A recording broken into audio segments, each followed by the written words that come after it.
inconveniente con eso, ¿ya? Entonces, listo, vamos a mirar acá. Recordemos que listo, ahora sí, la clase ya nos está confirmando que está quedando totalmente grabada, ¿listo? Para que la podamos ver, ¿listo? Entonces, antes de empezar la clase, obviamente vamos a recordar lo que son los anuncios semanales, ¿sí? Y estos anuncios semanales, uno es que ya estamos terminando lo que es el trimestre de cada uno de nuestros cursos. El trimestre fue abril, mayo y junio. Estos fueron 3 meses donde vimos bastantes temas muy interesantes y de acuerdo a eso, obviamente aprendemos nuevas cosas. El día de hoy, justamente, vamos a estar terminando lo que es este trimestre de cultura general, hoy 30 de junio, y a partir del otro martes vamos a ver unos temas muy fascinantes que después les voy a compartir, no les voy a decir de qué se trata todavía, para que puedan acompañarme durante toda la clase, ¿listo? Ya si ustedes también desean su certificado por haber participado del curso de cultura general, ¿sí? Lo pueden pedir a través de lo que son los grupos, a través de sus asesores, lo pueden pedir y ellos se lo van a estar enviando. En este caso, el certificado de cultura general es como el que vemos acá en la pantalla y que ustedes lo pueden pedir, ¿ya? Entonces, si lo quieren, si me quieren escribir a mí directamente, porque profesor, yo si participé de su clase, les voy a dejar mi número del colegio SANE para que lo puedan tener ahí y de acuerdo a eso me puedan escribir y con todo el gusto les voy a estar ayudando con el tema del certificado de estudios, ¿ya? Entonces, recordarles también que hoy es el último día del mes y cada último día del mes, entre lo que es la fecha del 25 al 30, ya están habilitadas las plataformas para que ustedes puedan realizar la cancelación de la pensión correspondiente al mes de junio. Es importante que obviamente puedan estar cancelando a tiempo para que así mismo puedan estar participando, una de las actividades que tenemos y dos, para que no afecten nada de su registro en el sistema. Todos estos pagos se suben al sistema del Ministerio de Educación y de acuerdo a eso también pues hay un historial. Dado el caso que no cancelen el día de hoy, el día de mañana ya será 10 soles de mora, es decir, 109 soles. Al número que les di es para que puedan pedir su certificado de cultura general. Listo, yo se los puedo enviar, no tengo ningún inconveniente a partir del día de mañana, porque obviamente hoy estamos en la clase, entonces no les voy a poder contestar el celular, ¿listo?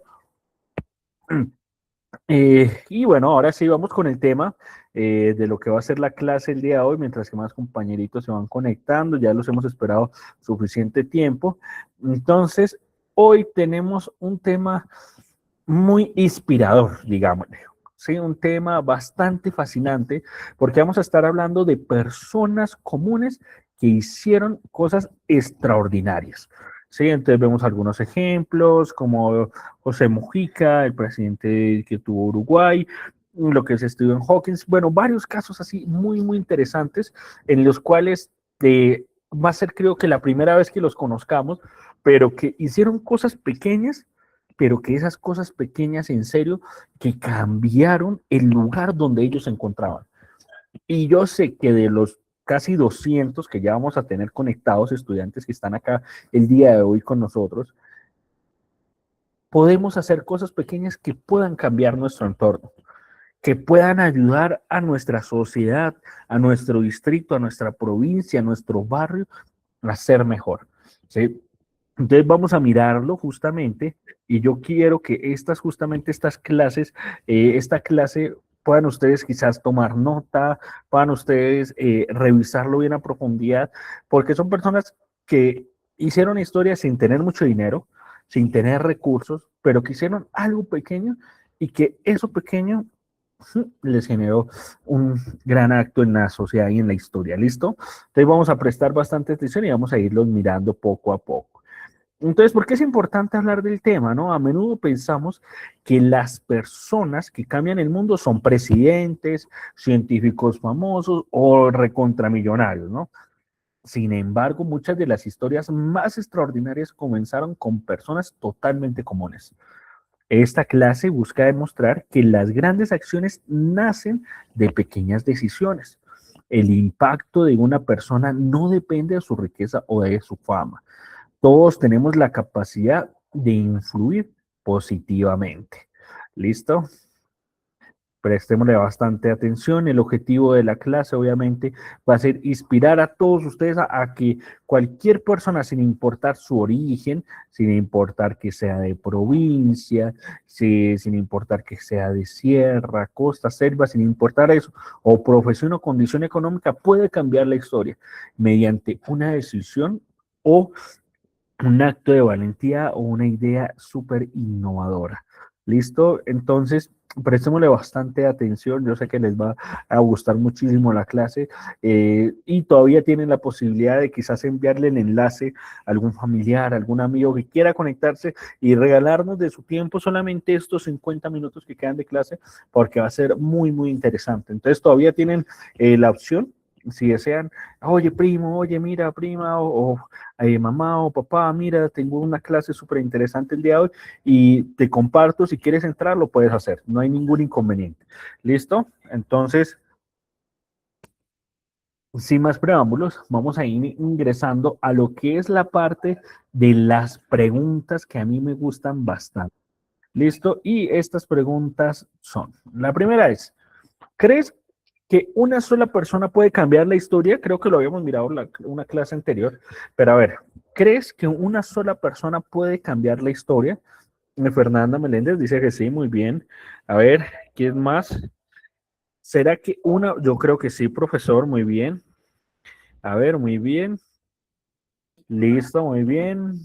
A ver, yo creo que sí, muy bien, muy bien, muy bien. Listo, perfecto. Entonces, yo creo que también sí. Y creo que esa persona podemos ser nosotros. ¿Sí? Entonces, vamos a mirar la siguiente pregunta. ¿Listo? Ay, ¿qué pasó? Ay, perdón.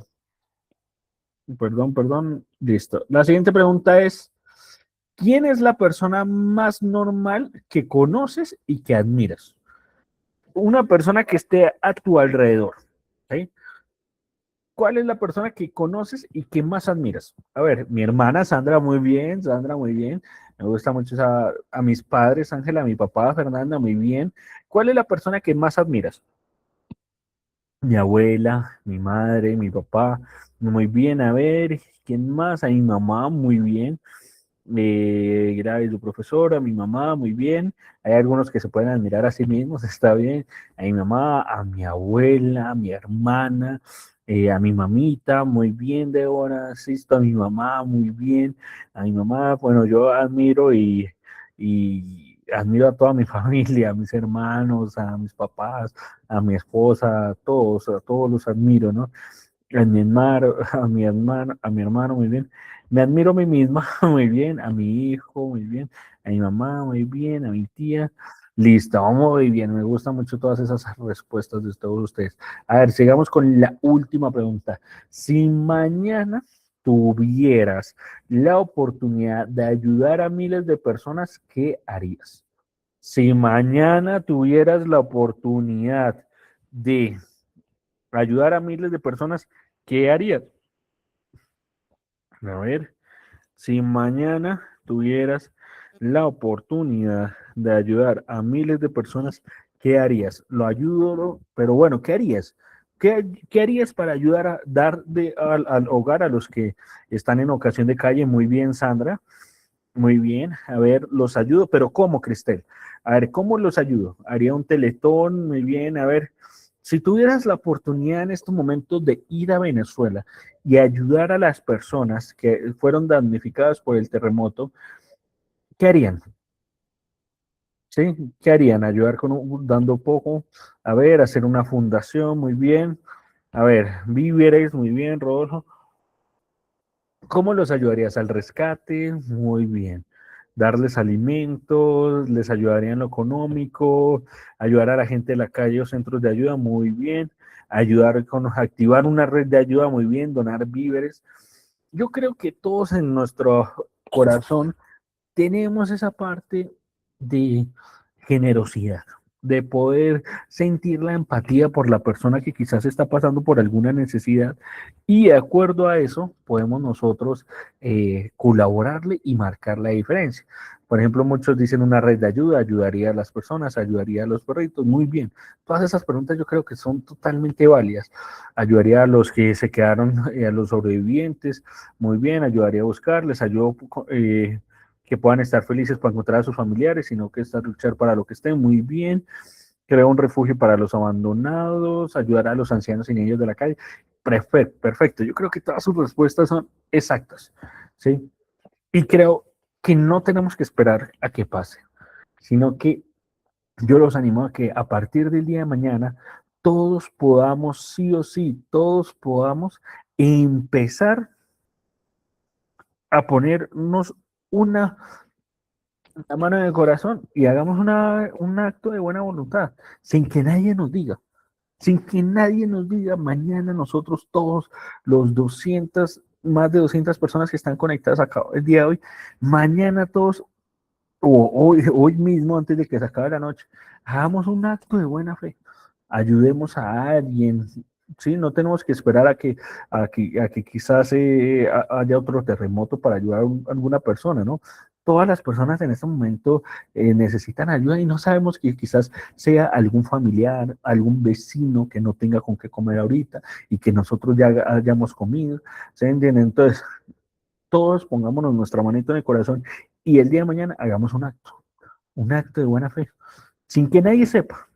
Todo lo que haga tu mano izquierda, que no lo sepa la mano derecha. Todo lo que haga tu mano derecha, que no lo sepa la mano izquierda, ¿no? No sé si han escuchado ese versículo, ¿no?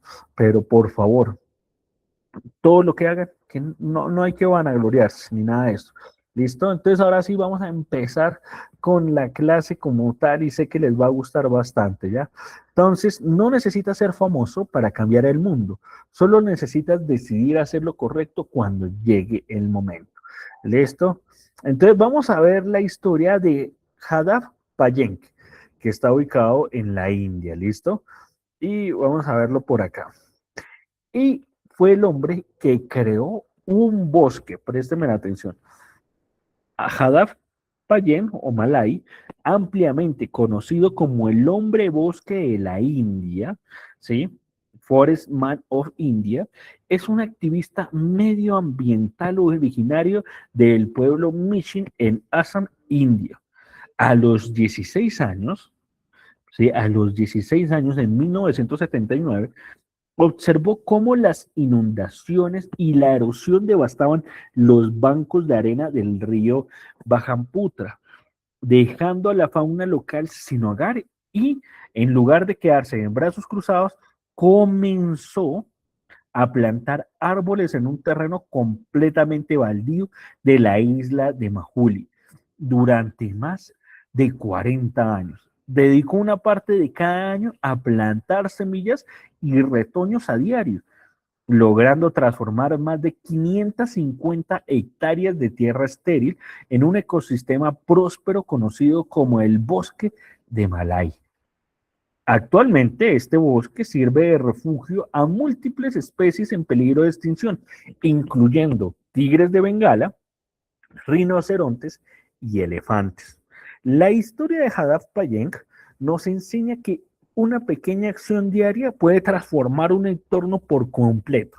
Si deseas explorar más sobre su increíble trayectoria y su reforestación y su impacto en la reforestación. ¿Quién era? Era un joven campesino del estado de Assam, no tenía dinero, ni estudios universitarios, ni apoyo del gobierno. Lo que ocurrió fue que en 1979 encontró escenas de serpientes muertas por la calor, porque no había árboles.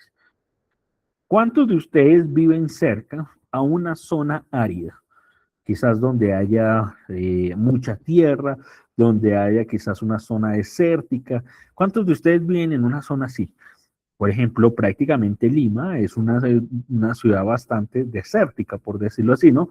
Porque no es que tenga tantos árboles, ¿no? Pero ¿cuántos de ustedes quizás viven en Ica? Obviamente los que viven en la selva no tienen esta dificultad porque hay demasiados árboles, ¿no? Pero ¿cuántos de ustedes viven quizás en un sector que no haya no haya tanta vegetación, que no haya tantos árboles, ¿sí? Y yo creo que varios de ustedes viven en uno de estos sectores, ¿no? Y creo que es bastante importante que así como Hadaf Payeng, que es apoyado como Malay, podamos tener esa mm, semillita, ¿sí? Y podamos decir, no, yo quiero ir a comprar una semilla para plantar un árbol, quizás en el parque donde juegan mis hijos, o quizás en algún lugar, ¿sí? Donde pueda ver que yo le voy a dar su cuidado, le voy a echar agüita y todo eso, ¿no? Yo vivo en Piura y no hay muchos árboles, Elisa, perfecto. Hay que activar una red de, de colaboradores, de amigos que quizás se pongan la mano en el corazón y puedan estar empezando a plantar árboles. Hadaf Molay solamente duró 40 años, imagínense ustedes, 40 años de su vida sembrando árboles. Y eso prácticamente que fueron más de 550 hectáreas y ahorita es un parque para los animales de peligro en extinción como el tigre de Bengala, rinocerontes y elefantes. Pero imagínense, un lugar que era totalmente árido y él y dio la oportunidad de que hubiera vida. Vamos a ver un pequeño videito para poder conocer más de esta historia. Imagina un desierto, árido, vacío, sin vida. Ahora imagina que, 40 años después, ese mismo lugar es un bosque gigante, lleno de tigres, elefantes y rinocerontes. ¿Cómo pasó? Todo gracias a un solo hombre. En 1979, Yadav Payeng, un joven de la India, vio algo que lo marcó para siempre. Cientos de serpientes muertas por el calor extremo. No había árboles para protegerlas. Ese día, decidió hacer algo al respecto.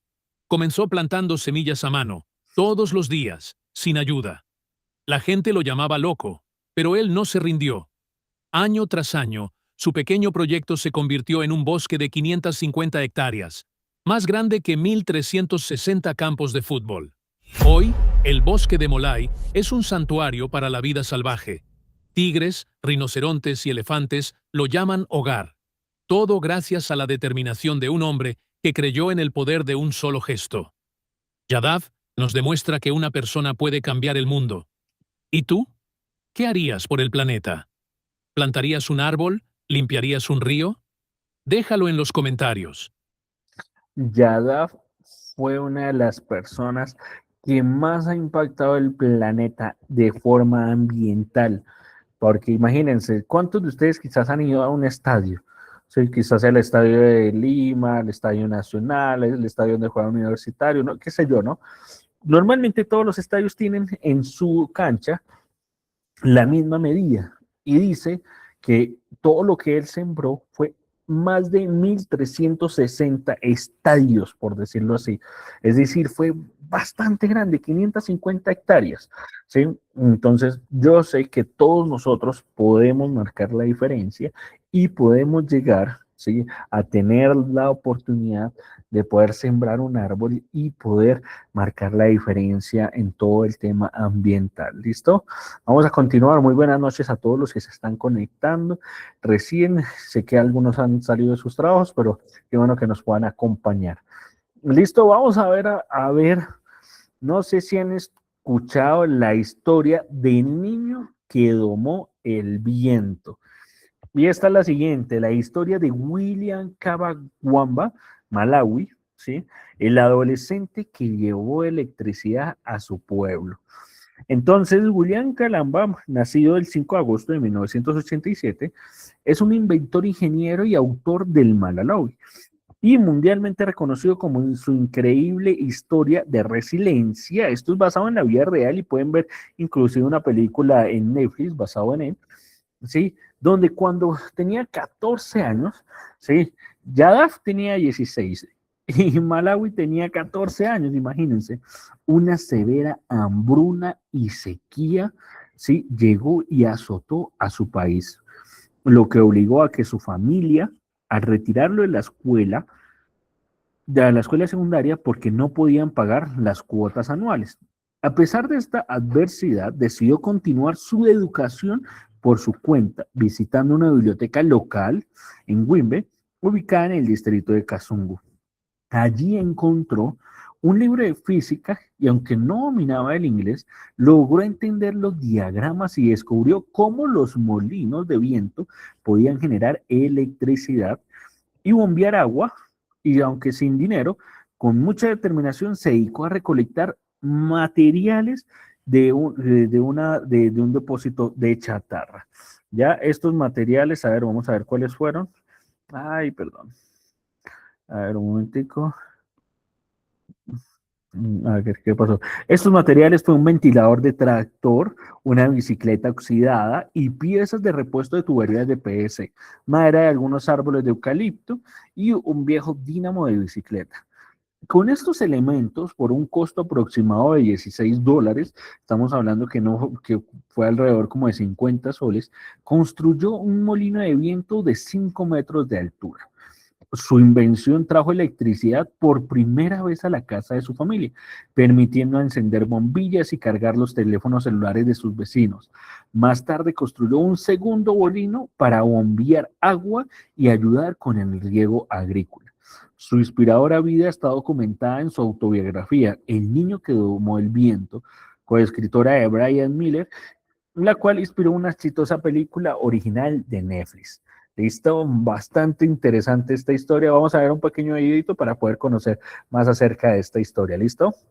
¿Sabías que él es el niño que domó el viento? Él es William Kangwamba. Dejó la escuela a los 15 años porque no podía costearla. Aún así siguió estudiando por sí mismo. Su pueblo sufría consecuencias económicas y grave hambruna debido a la falta de lluvias, así que construyó un molino de viento para dar energía y alimentar bombas de riego. Salvó a todo su pueblo de morir de hambre. Todo esto lo hizo a partir de basura y leyendo libros. Con esos materiales de desagüe, se las ingenió William para construir su molino. William se hizo conocido en el extranjero, terminó la secundaria y estudió ingeniería ambiental en Estados Unidos.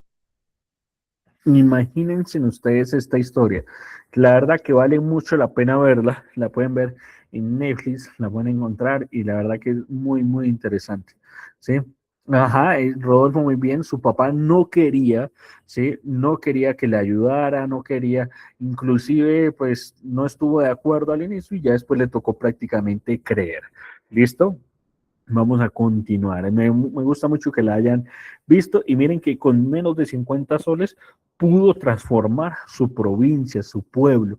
Yo sé que todos en algún momento hemos tenido 50 soles, 100 soles y creo que podemos pensar en poder cubrir una de las necesidades de nuestro pueblo, de nuestro distrito, de nuestra provincia y sé que podemos cambiar la diferencia. ¿Listo?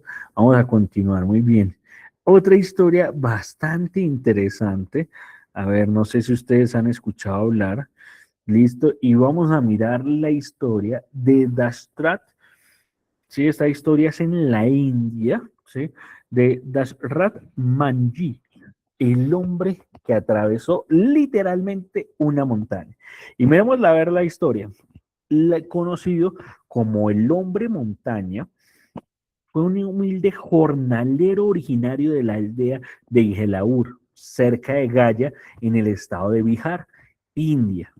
Y es mundialmente famoso por su increíble hazaña de cortar, présteme la atención, de cortar un camino de 110 metros de largo, 9 metros de ancho y 7.7 metros de profundidad a través de una colina rocosa, utilizando únicamente un martillo y un cincel.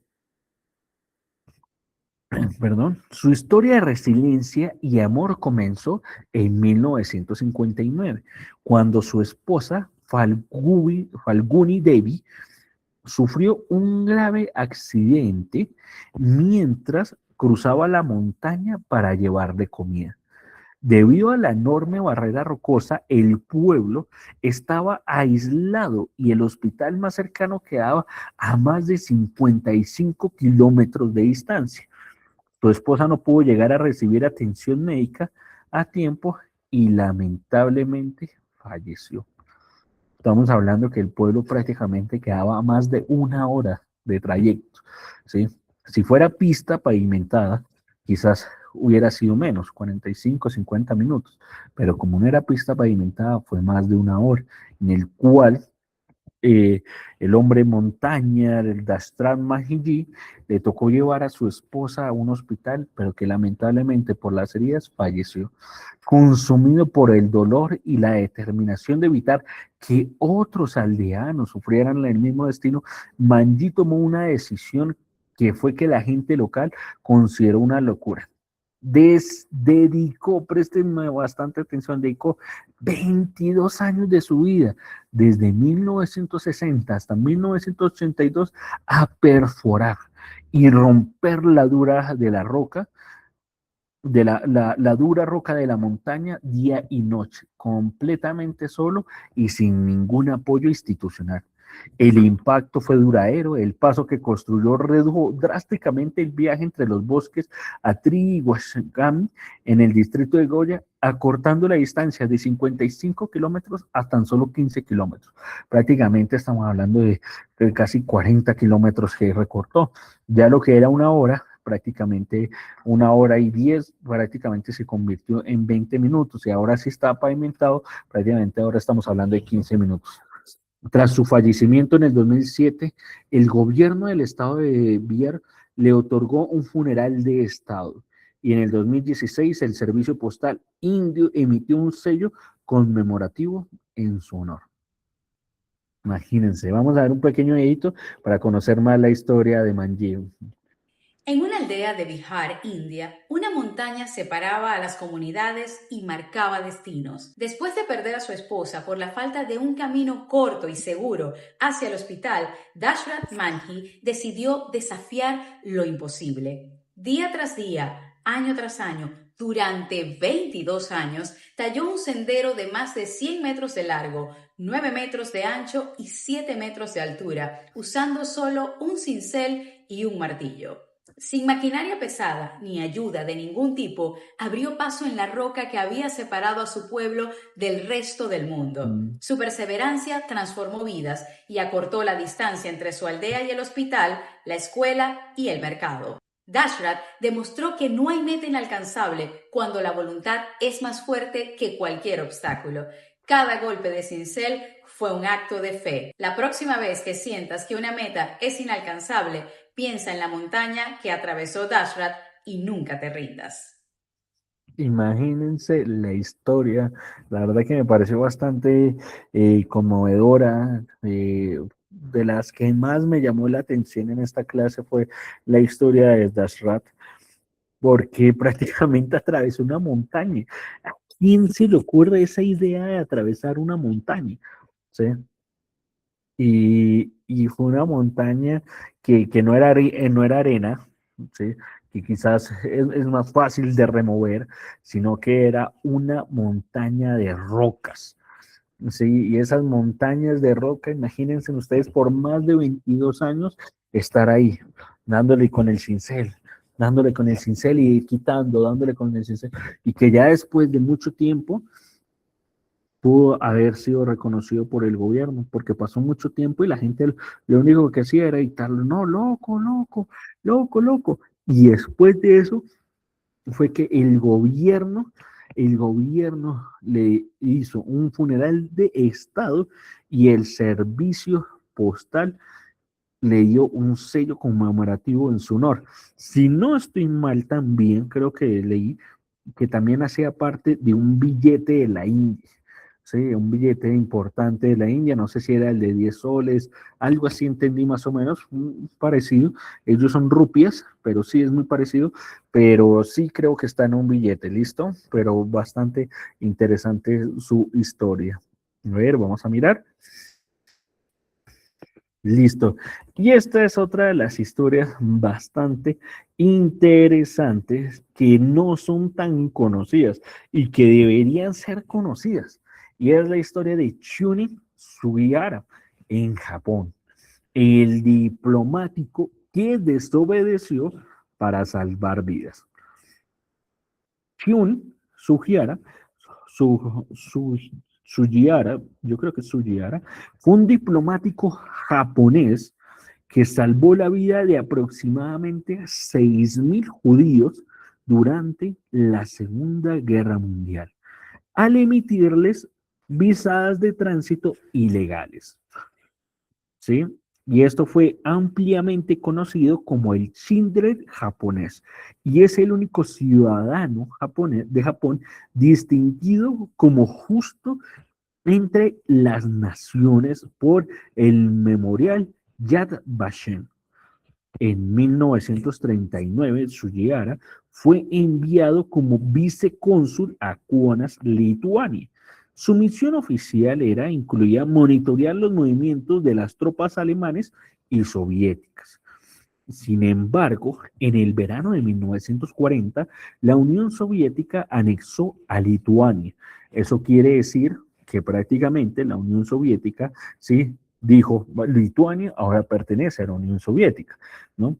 Y cientos de refugiados judíos, principalmente fugitivos de Polonia, ¿sí?, ocupados por los nazis, rodearon el consulado japonés buscando una vía de escape antes de que fuera demasiado tarde, es decir, antes de que los mataran. Ante la desesperación de los refugiados, Sugihara telegrafió 3 veces al Ministerio de Asuntos Exteriores de Japón solicitando autorización para emitir visados. Eso quería decir que si en Lituania estaban los judíos y ya los judíos prácticamente estaban siendo acechados por los nazis y por la Unión Soviética, los judíos se tenían que ir obligatoriamente y tenían que huir rápidamente. Pero ¿qué pasó? Que ellos no podían irse así por así, sino que ellos tenían que tener trámites, tenían que tener alguna visa que les diera la oportunidad de poder viajar a otro lugar.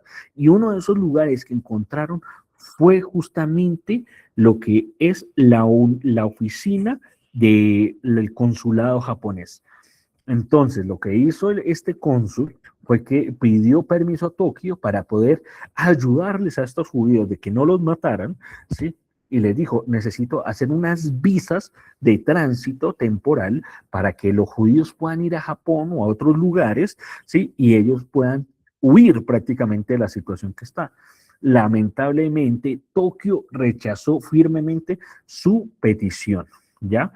Desafiando las órdenes directas de su gobierno y arriesgando su carrera y la seguridad inclusive de su propia familia, tomó una decisión humanitaria. Trabajó frenéticamente entre julio y agosto de 1940 y su esposa Yukiko escribieron visados a mano durante más de 18 horas al día, hasta el último segundo cuando los soviéticos ordenaron el cierre definitivo del consulado. Continuó firmando documentos en su habitación de hotel, incluso arrojó visados firmados por la ventana del tren mientras ese partía de la estación. Su historia permaneció en la sombra hasta 1968 y uno de los supervivientes lo localizó en Tokio y en 1984 recibió el título de justo entre las naciones. Y hoy en día se estima que más de 40.000 descendientes de aquellos refugiados están vivos gracias a su valentía. El gobierno de Japón restauró oficialmente su honor de forma póstuma en el año 2000. Es decir, prácticamente el cónsul chino Sugihara, él recibe prácticamente lo que fue el rechazo del gobierno de Tokio, y en lo que estuve leyendo también acerca de él, fue que a él no lo contrataban las empresas. Él dejó de ser cónsul y le empezó a trabajar en trabajos que le pagaban el mínimo, después de haber salvado a más de 6.000 judíos, ¿sí? Y eso que ya después se estima que el número no fue 6.000 judíos, sino que fueron más de 40.000, donde él por 18 horas al día estuvo firmando y autorizando visas extraordinarias para que los judíos pudieran escapar de la URSS. Imagínense ustedes esta historia, la verdad que fue bastante sorprendente porque desde un puesto de poder pudo marcar la diferencia. Muchos puestos de poder el día de hoy que están llenos de corrupción, lamentablemente. ¿Listo? Vamos a ver un pequeño videíto acerca de la historia del cónsul. ¿Sabías que un solo diplomático japonés desafió a su propio gobierno para salvar a miles de personas del Holocausto?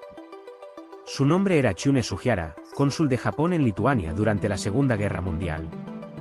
Cuando los nazis comenzaron la persecución, miles de judíos huyeron buscando desesperadamente una salida. A pesar de recibir órdenes de no ayudar a nadie, Sugiara decidió seguir su conciencia. Durante semanas escribió visas a mano, sin descanso, incluso cuando sabía que su carrera y su vida estaban en peligro. Cada firma era una esperanza. Cada sello, una vida salvada. Por desobedecer, fue destituido y olvidado durante años. Pero nunca se arrepintió. Dijo, no podía mirar a los ojos de Dios si no ayudaba a esas personas.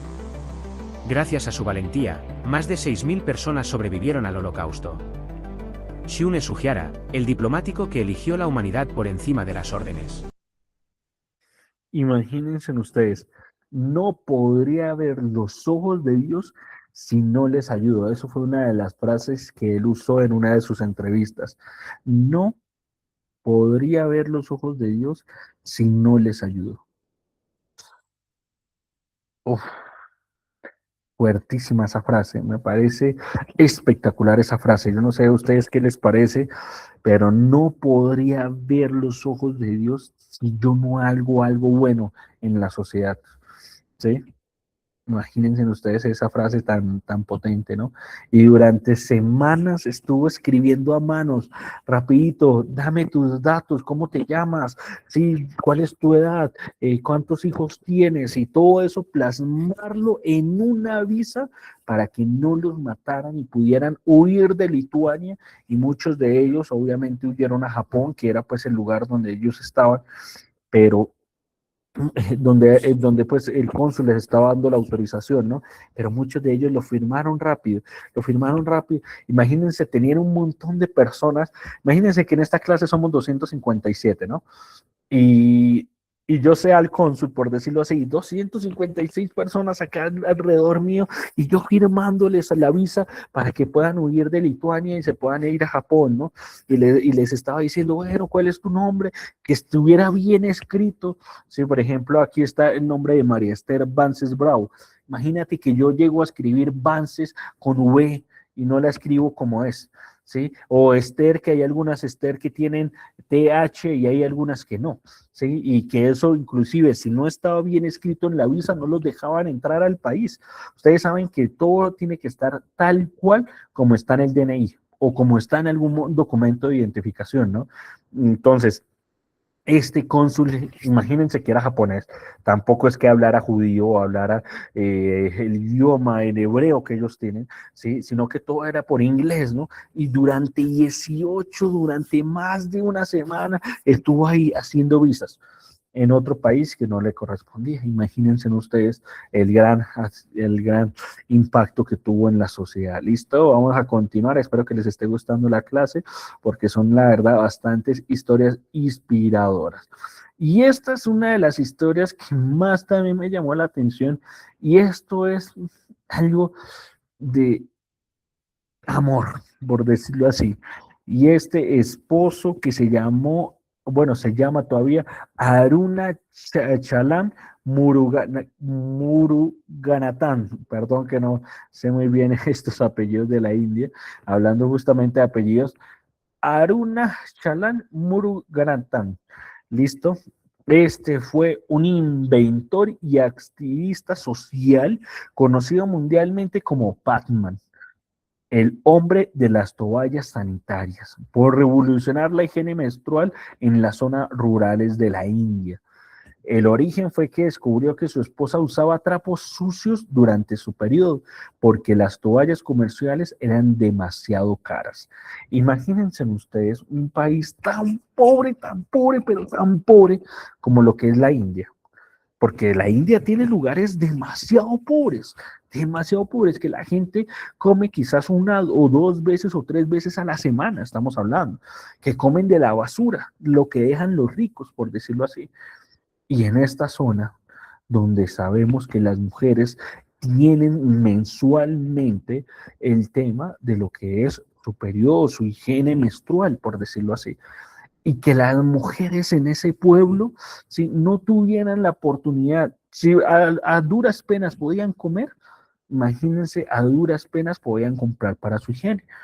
Entonces, este Aruna Chalam Él inventó una máquina de bajo costo para fabricar toallas sanitarias accesibles. El modelo fue que distribuyó las máquinas a grupos de mujeres rurales, generando el empleo e higiene al mismo tiempo. Cambió los tabúes sobre la menstruación de la India y la historia inspiró la película de Bollywood Padman. Pueden ver también la película.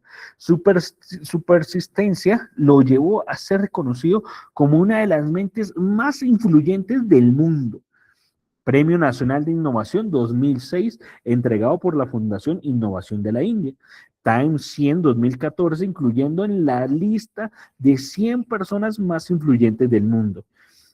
Padman Shri en el 2016, uno de los reconocimientos civiles más altos otorgados del gobierno indio. Y el premio del emprendimiento social en el 2019, otorgado por la Fundación CHOP por su modelo de negocio sostenible. Es decir, creó toda una empresa y una maquinaria industrial donde primeramente las personas más beneficiadas eran las mujeres, porque a ellas mismas les dio trabajo, porque ellas mismas sabían la necesidad que tenían de poder tener estos productos lo más rápido posible y poderlo comercializar y distribuir a los pueblos más cercanos. Porque obviamente esto de la higiene menstrual era algo súper importante y que estaba acarreando muchas enfermedades. Enfermedades porque si las mujeres usaban trapos sucios o algo así, imagínense cómo era su situación. Y no habían tantos hospitales, las personas no tenían las personas no tenían tanta plata para llevar a los hospitales y hacer un tratamiento. Entonces, este fue uno de los inventos más revolucionarios y estuvo en las personas más influyentes del mundo. Imagínense ustedes esta historia tan tremenda. Lamentablemente, de esta historia no pude conseguir un video porque todos los videos estaban en India, en hindú. Entonces, creo que no íbamos a entender mucho, pero pueden mirar su película con subtítulos en español, que es la película, se llama The Bollywood Padman. Padman, porque su película, porque su marca de toallas se llama Padman. Por eso es que le dicen el hombre Padman. ¿Listo? Muy bien, vamos a mirar. Vamos a continuar. ¿Listo? Otra de las historias impactantes es la de Julio César de Mello. Y esta historia habla de un profesor que enseñaba bajo un árbol en Brasil, pero con una curiosidad. ¿Cuál fue la curiosidad? Que entre 1895 a 1974, sí, como conocido por el seudónimo de Malbataján, fue un profesor brasileño que revolucionó la enseñanza de las matemáticas.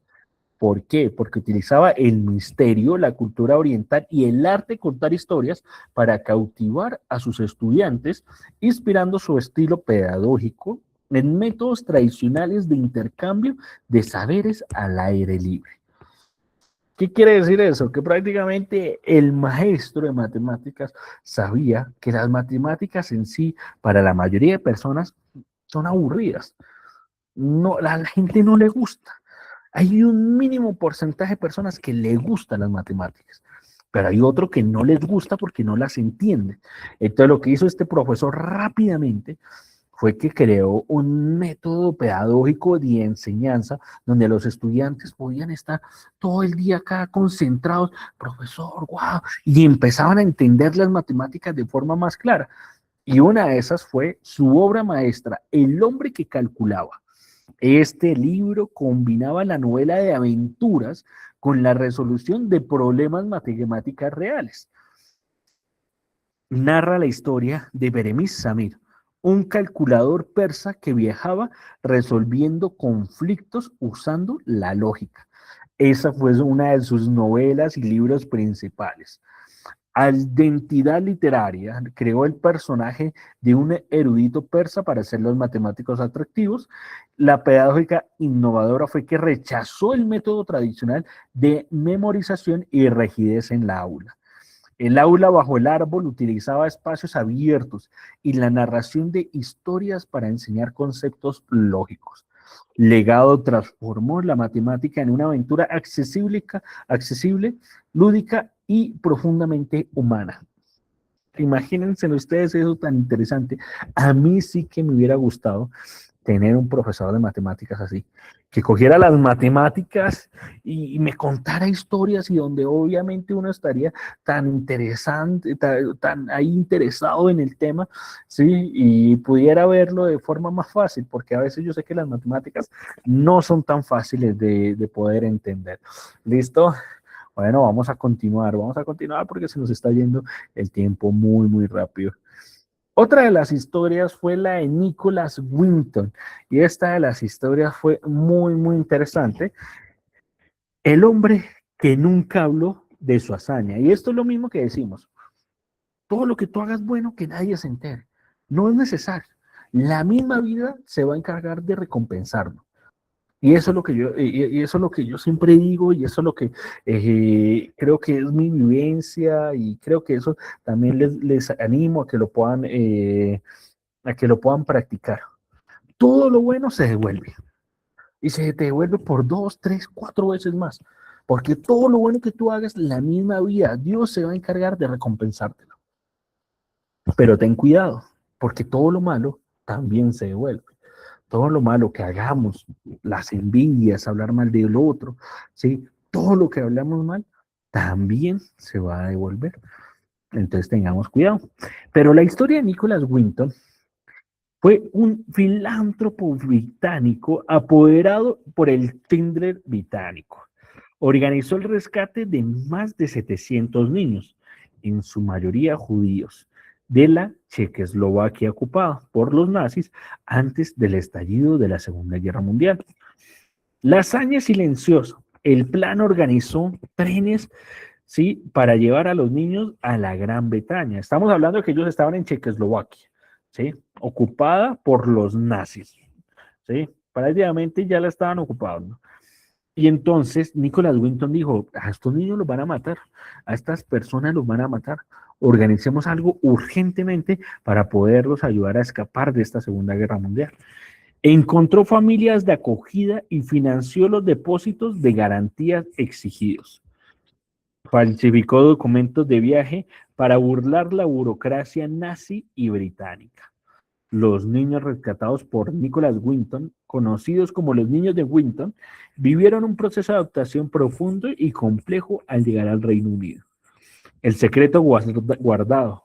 Nunca le contó a nadie sobre el rescate, ni siquiera a su esposa.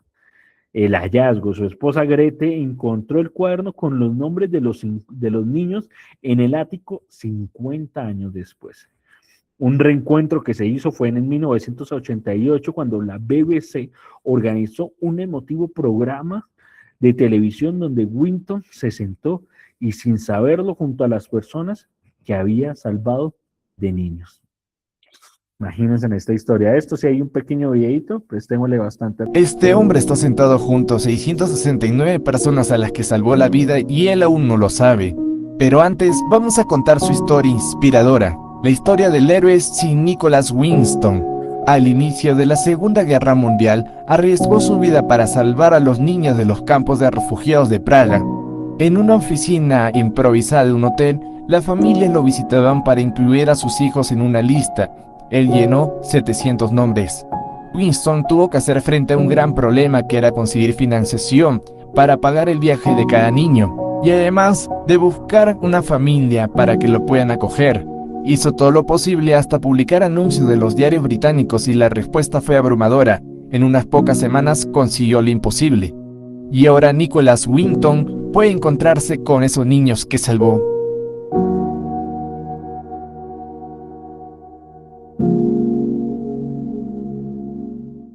Imagínense ustedes la historia de Nicholas Winton. ¿Qué les parece a ustedes? Perdón. A ver, Nicholas Winton, quería mirar un dato. A ver, un datico acá. Imagínense, porque murió, parece que bastante. Murió a la edad de 106 años. ¿Qué les parece a ustedes? Vivió un siglo entero prácticamente. Murió de 106 años y después de poder haber ayudado a tantas personas, yo creo que Dios lo recompensó con la vida y le dio muchos más años para que justamente la vida misma se encargara de poderle recompensar todo lo que él hizo. No sé qué tantas cosas le tocó pasar, pero sí sé que fue difícil. Por más de que tuviera plata, por más de que quizás tuviera las facilidades económicas o algo así, enfrentarse al sistema burocrático de los nazis y al sistema burocrático de los británicos, increíble, increíble. ¿Listo? Entonces espero que les esté gustando la clase, ya vamos a estar terminando, lamentablemente se nos está yendo muy rápido el tiempo. Y esta es la historia de Tilly Smith. Ay, perdón. De Tilly Smith, la niña que salvó a cientos de personas. Tilly Smith salvó a casi más de 100 personas de un tsunami en Phuket, Tailandia, durante las vacaciones de Navidad en el 2004. Recordemos que en el 2004, Tailandia vive uno de los peores episodios que le pudieran haber pasado. Y esto fue por el tsunami del 2004. Su historia es uno de esos ejemplos más famosos de cómo la educación sobre desastres naturales puede salvar vidas de forma inmediata. La evacuación. Acción rápida. Tilly alertó a sus padres sobre la inminencia del tsunami. Avisó al hotel, su padre informó al personal de seguridad de la playa. Y un refugio seguro fue que el personal desalojó la playa y evacuó a miles de turistas hacia los pisos superiores del hotel. Resultado, la playa de Maicao fue una de las pocas de Phuket donde no se registraron muertes ese día. El impacto del conocimiento, prestemos atención por qué fue que pasó eso. Ella solo tenía 10 años en ese momento, en Reino Unido, y el suceso fue que ella identificó el peligro gracias a una clase de geografía que había tomado hace 2 semanas. Las señales de alerta que detectó fue que el agua de la playa se retiró repentinamente de la orilla. Imagínense ustedes. Y eso prestémosle bastante atención porque eso también nos puede servir a nosotros en algún momento. De repente, el agua de la playa se retiró de la orilla. El mar comenzó a burbujear de forma inusual y las olas creaban una espuma blanca y densa similar a la de una cerveza. Si pasan esos factores, inmediatamente retírense, inmediatamente váyanse, ¿sí? Todavía la clase no se ha acabado, faltan pocos minutos, ya todavía no se vayan. Las señales de alerta que detectó fue el agua de la playa se retiró repentinamente de la orilla. El mar comenzó a burbujear de forma inusual. Las olas creaban una espuma blanca y densa similar a la de una cerveza. Cuando vean eso, retírense inmediatamente del mar. Yo sé que en algún momento todos hemos tenido la oportunidad de ir al mar, pero inmediatamente veamos eso, alto que nos vamos. ¿Listo? Ahora sí vamos a ir terminando. Ya sé que se está yendo la hora. Entonces, reflexión sobre este tema. Quizás dentro de 100 años nadie recuerde nuestro nombre, pero alguien podrá vivir mejor gracias a una decisión que tomemos hoy. La historia comienza con personas comunes que se atreven a hacer cosas extraordinarias. Todos somos comunes. Chicos, todos nosotros somos comunes, pero la persona que sea capaz de hacer cosas extraordinarias es la que va a cambiar la historia. Y no porque necesitemos que recuerden nuestro nombre o nos hagan una estatua, no, sino porque este mundo necesita personas mejor. Y yo sé que todos nosotros podemos hacerlo, haciendo y colocando nuestro granito de arena. Reflexión final del trimestre, y estos son con los temas que hemos visto durante todos estos 3 meses. Durante este trimestre conocimos imperios, misterios, errores históricos, ciudades fantasmas, lugares prohibidos, espías y grandes decisiones. Pero quizás la lección más importante es que la historia no solo la escriben los personajes famosos, también la construyen personas comunes que deciden actuar cuando los demás no lo hacen. No esperemos a que los otros lo hagan, hagámoslo. Ninguno de ellos sabía que sería recordado, simplemente hicieron lo que creían correcto. Entonces, con esto ya cerramos este trimestre de lo que fue abril, mayo y junio, y ahora nos va a esperar un recorrido muy interesante durante estos 3 meses que vienen, que es julio, agosto y septiembre. Entonces, por favor, los espero a todos, inviten a algún familiar, algún amigo, porque el siguiente martes vamos a hacer nuestro primer recorrido y vamos a hacer un viaje. Y vamos a salir de nuestras fronteras y vamos a ir a Asia. Y vamos a ver este mes 1, que es el mes de julio, el siguiente martes, vamos a empezar con el continente asiático. Y vamos a estar mirando el continente de los misterios y las tradiciones, empezando con Japón y sus misterios modernos. Y vamos a hacer un viaje por todo Asia. Pero el martes le toca a Japón. Yo creo que la cultura japonesa tiene que ver mucho con la cultura peruana, ¿sí? Porque pues hemos tenido bastante influencia de los japoneses, entonces vamos a mirar bastantes cosas muy, muy interesantes. Entonces los espero la siguiente clase, siguiente martes 8 de la noche, ¿sí? Para que podamos seguir aprendiendo entre todos. ¿Listo? Entonces feliz noche para todos ustedes, muchas gracias por conectarse. Todavía están a tiempo de cancelar su pensión, todavía es hasta las 11:59 que lo pueden hacer para que no les toque pagar con la mora. Entonces comuníquense con sus asesores, la mayoría de ellos estamos ahí pendientes para poderles ayudar, para que puedan estar cancelando a tiempo. ¿Listo? Entonces feliz noche para todos y muchas gracias por haber participado de la clase del día de hoy. ¿Listo? Feliz noche para todos. Igualmente, Buenas profesor. noches. Muchas gracias.